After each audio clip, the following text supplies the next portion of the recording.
പേർക്കാണ് അല്ലെ 3 പേർക്ക് മാക്സിമം ഉപയോഗിക്കാൻ പറ്റുന്ന ഉപ്പുമാവിന്റെ പ്രിപ്പറേഷൻ ആണ് ഇപ്പോൾ നമ്മൾ ചെയ്യാൻ പോകുന്നത്. ഒരു ചെറിയ സവാള മുഴുവനായിട്ട് എടുത്തിട്ട് കട്ട് ചെയ്ത് സ്ലൈസ് ചെയ്ത് ക്രോസ് സ്ലൈസ് ചെയ്ത് വെച്ചിരിക്കുകയാണ്. അതോടൊപ്പം ഒരു 3 പച്ചമുളക് എടുത്ത് വെച്ചിട്ടുണ്ട്.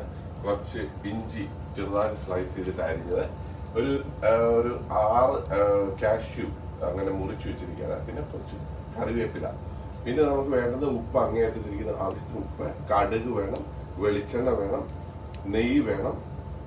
Of course essential ingredient of roasted റവ ഈസ് റിക്വയർഡ്, അതുകൊണ്ട്.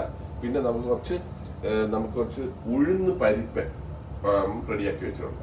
അപ്പോൾ നമുക്ക് പിന്നെ പ്രിപ്പറേഷനിൽ കിടക്കാം. നമ്മൾ ഒരു പാൻ എടുത്ത് സ്റ്റൗവിൽ വെച്ച് ഓൺ ചെയ്തിരിക്കുക. അതൊന്ന് ഡ്രൈ ആകുക, ഒന്ന് ഈർപ്പം ഒന്ന് വലിയുന്നത് വരെ വെയിറ്റ് ചെയ്യുക. ഇപ്പൊ ഈർപ്പം ഏകദേശം വലിഞ്ഞെന്ന് തോന്നും. അപ്പോൾ നമ്മൾ ആവശ്യത്തിന് വെളിച്ചെണ്ണ നമുക്ക് കടുക് ഇടുകയാണ്.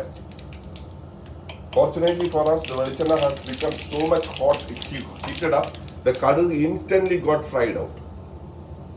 Then we will give this ginger slice. ഇപ്പൊ തീ കുറച്ച് വെച്ചിരിക്കുകയാണ്.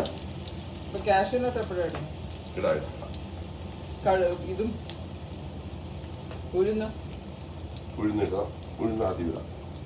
അപ്പൊ ഈ ജിഞ്ചർ ഒന്ന് ഉണങ്ങി ഒന്ന് പിന്നെ തീ കുറച്ചു ഒന്ന് കരിഞ്ഞ് വരുന്ന അവസരം, കരിയരുത്, കരിയാൻ പോകുന്ന അവസരം വരെ ആവുമ്പോൾ നമ്മൾ എന്ത് ചെയ്യണമെന്ന് ചോദിച്ചാൽ നമ്മൾ എടുത്തു വെച്ചിരിക്കുന്ന ഈ ഉഴുന്ന് പരിപ്പ് ഇതിലേക്ക് എടുത്തിട്ട് ഒന്ന് ട്രൈ ചെയ്യുക. അപ്പൊ ഉഴുന്ന് പരിപ്പ് ഇട്ടിരിക്കുകയാണ്. അപ്പോഴത്തേക്ക് നമുക്ക് നമ്മുടെ സ്പൂൺ എടുത്തതായിട്ടുണ്ട്. അപ്പൊ ഏകദേശം നമ്മുടെ ഉഴുന്ന് പരിപ്പ് ഒരുമാതിരി ബ്രൗൺ ആയിട്ടുണ്ട്, മതി.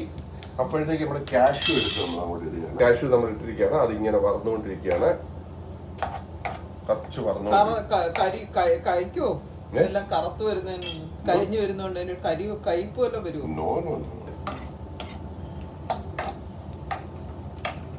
കണ്ടോ, ആ വെളിച്ചെണ്ണയില് മുങ്ങി നിൽക്കുകയാണ് നമ്മുടെ സവാള വെളിച്ചെണ്ണ.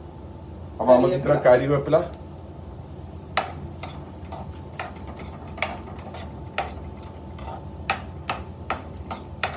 ആഡ് ചെയ്തിരിക്കുകയാണ്. ഇന്ന് വഴന്നോട്ടെ.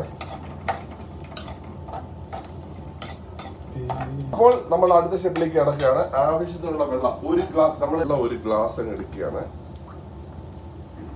ഒരു ഗ്ലാസ് എടുത്തിട്ട് പതുക്കെ ഒഴിക്കുക. അളവൊക്കെ ആയിരിക്കുമല്ലോ അല്ലേ? അടച്ചു വെക്കും, തിളച്ചു കഴിഞ്ഞാൽ നമുക്ക്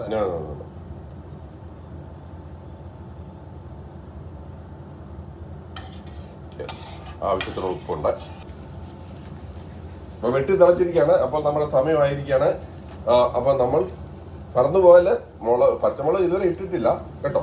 അപ്പോൾ ഇത് നമ്മൾ ഇങ്ങനെ പോർ ചെയ്യുകയാണ്. ഹാഫ് എ ഗ്ലാസ് ഓഫ് ഉപ്പുമാവ്.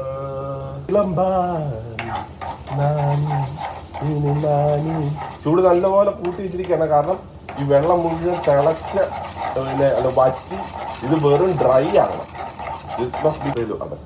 ഇത് ഇപ്പൊ ഡ്രൈ ആയിരിക്കുകയാണ്. അപ്പൊ നമ്മൾ തീ കുറയ്ക്കുകയാണ്. അപ്പോ അതോടൊപ്പം തന്നെ നമ്മുടെ പച്ചമുളക് അങ്ങോട്ട് വെതറുകയാണ്. മനസ്സിലായി? കണ്ടോണേ. ഇപ്പൊ നോക്കിയേ, ആവശ്യത്തിന് ഈർപ്പമുണ്ട്, എന്നാൽ ഡ്രൈവാണ്. നമ്മള് ഒരു ഭയങ്കരമായ സംഭവം നമ്മൾ ചെയ്യാൻ പോകാൻ പോകും. ഇവിടെയാണ് ഈ ഉപ്പുമാവിനെ മറ്റുള്ള ഉപ്പുമാവിൽ നിന്ന് വ്യത്യസ്തമാക്കുന്നത്. ഒരു സ്പൂൺ പശുവിൻ നെയ്യ് എടുത്ത് നമ്മൾ വെതറുകയാണ്. ഇങ്ങനെ കേട്ടോ, ഇങ്ങനെ വെതറിയിട്ട് ഇങ്ങനെ അങ്ങോട്ട് വെതറുക കേട്ടോ. ഇത് മാറ്റി വെക്കുക, വീണ്ടും ഇളക്കുക. ഇത് അവസാനം ഇട്ടിരിക്കുന്ന ചെറിയ ചൂടിൽ ഈ പച്ചമുളകിന്റെ ഫ്ലേവർ വരും, ആ പിന്നെ കരിവേപ്പിലയുടെ ഫ്ലേവർ, ഈ നെയ്യുടെ ഫ്ലേവർ നല്ല സംഭവമായിരിക്കുകയാണ്. ഇനി ഇവനെ ഒന്ന് അടച്ചു വെച്ച് എന്താ മനസ്സിലായോ? എന്നിട്ട് ഇവനെ എന്നാ എടുക്കുമെന്ന് പറഞ്ഞാൽ തീ അങ്ങ് ഓഫ് ചെയ്യും. ഈ ചെറിയ ചൂടിൽ അവൻ ഇരുന്ന് അങ്ങ് അവിഞ്ഞ് നല്ല ഫ്ലേവറും ഒക്കെ ആയിട്ട് top class. Thank you very much.